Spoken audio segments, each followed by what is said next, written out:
우리가 몰랐던 숨겨진 비밀 이야기가 이제 시작됩니다. 어제까지 인턴이라 불리던 사람이 오늘 본부장이라면 굴욕이겠지요. 그런데 그 굴욕을 딛고 사랑조차 없이 결혼을 택한 남자가 있었습니다.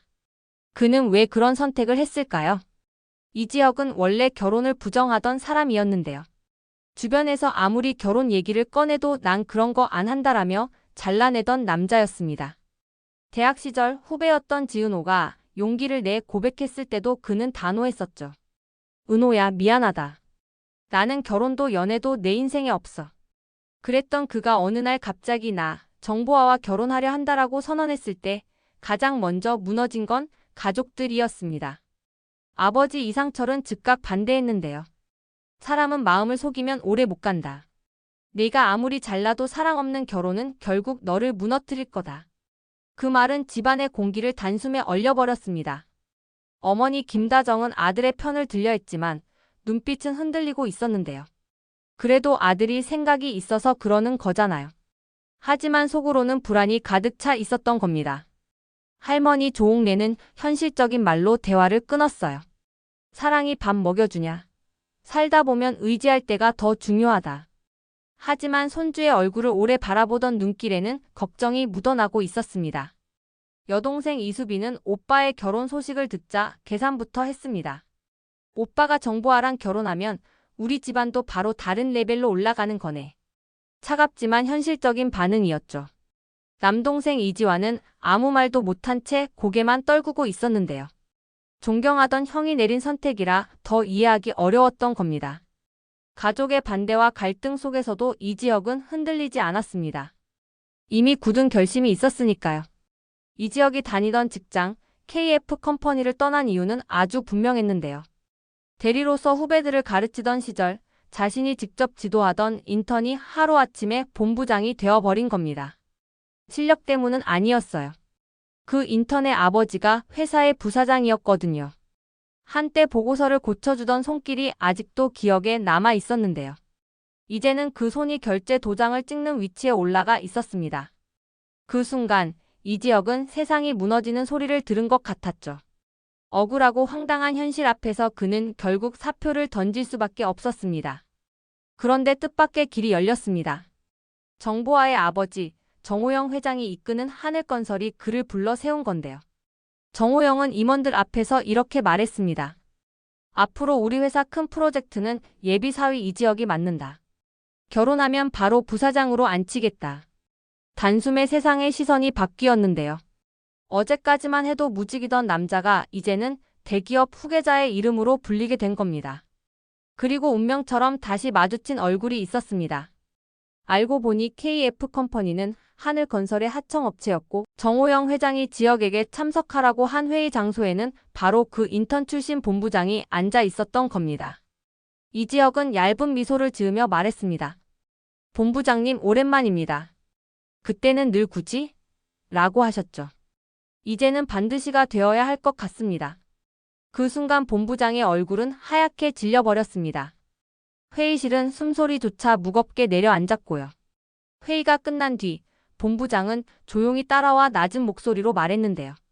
대리님 아니, 이 총괄님 그땐 회사 사정이. 그러나 이지혁은 담담하게 잘라냈습니다. 알아요.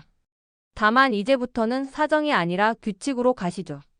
과거와 현재의 위치가 완전히 뒤집힌 순간이었는데요. 지혁은 새어나오는 웃음을 감출 수가 없었습니다. 지혁의 결혼 소식은 지은호에게 가장 큰 충격이었습니다. 자신이 사랑했던 사람이 사랑 없는 결혼을 택했다는 사실, 그것도 정보아라는 전혀 다른 배경의 여인과 한다는 사실이 그녀를 무너뜨렸습니다. 처음에는 원망뿐이었는데요. 어떻게 나를 두고 저런 선택을 해? 그러나 시간이 지날수록 화살은 자신을 향했습니다. 내가 더 단단했더라면, 내가 더 나았더라면 달라졌을까? 자책은 곧 욕망으로 바뀌었습니다. 그래, 내가 보란듯이 성공해 보여야지. 바로 그때 고성희가 다가와 말했는데요. 은호 씨, 우리 쪽 프로젝트 하나 맡아보는 게 어때요? 지은호는 망설이지 않았습니다. 고성희의 제안을 받아들이며 스스로 중얼거렸죠. 그래, 이제 난 더 이상 누군가의 그림자가 아니다. 그 결심은 단순한 일이 아니라 상처를 증명으로 바꾸겠다는 선언이었습니다. 자연스럽게 박성재와 함께하는 시간이 늘었고 밤늦게까지 시안을 붙잡으며 서로의 빈틈을 채워주었습니다. 어느 날 출장길에서 지은호는 솔직히 털어놓았는데요. 성재 씨, 나 아직 선배를 놓지 못했어요. 박성재는 담담히 고개를 끄덕였습니다. 알아요. 그럼 기다릴게요. 대신 일은 끝까지 같이 잘해요. 급히 붙잡지 않는 신뢰가 두 사람 사이에 자리 잡았습니다.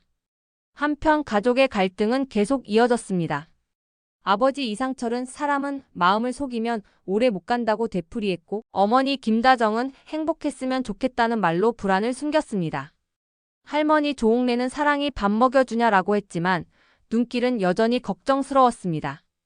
여동생 이수빈은 냉정한 계산을 했고 이지화는 혼란 속에서 침묵했죠. 그러던 중 또 다른 변수가 나타났습니다. 지은호의 동생 지강호였는데요. 그는 하늘건설 하청 현장에서 좋지 않은 소문을 듣고 이를 이용해 한탕을 노렸습니다.